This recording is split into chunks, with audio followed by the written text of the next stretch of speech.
देवरा हमर ढोली के दीवाना हो।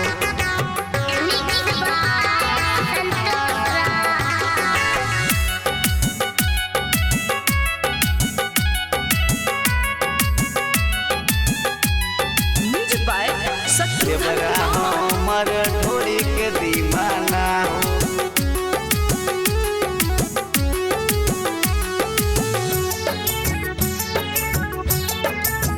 गौन कर के पिया गोइल हरियाणा हो। देवरा हमर ढोली के दीवाना हो। देवरा हमर ढोली के दीवाना हो। लूटल चाहेला हमरो खजाना हो। लूटल चाहेला हमरो खजाना हो। देवरा हमर ढोली के दीवाना हो। देवरा हमर ढोली के दीवाना हो। गइल पिया छोरी हरियाणा हो।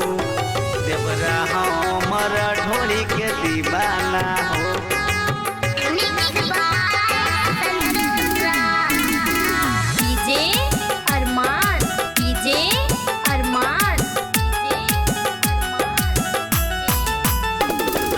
देवरा हमर ढोली के दीवाना हो।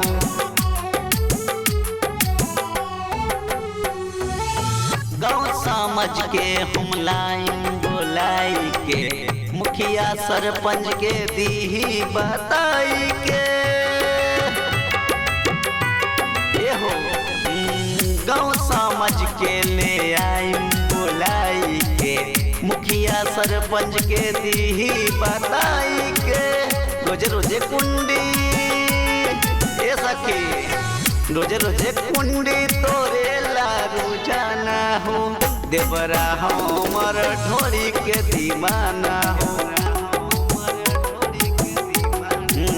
लूटल चाहेला हमरो खजाना हो।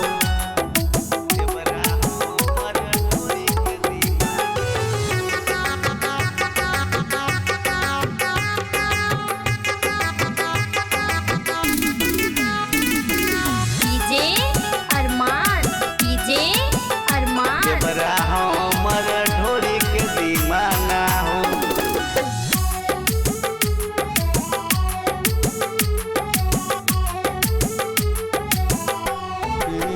संतोष राज देवर लो बात मानी के नात पर जैब बड़ेगा परेशानी में।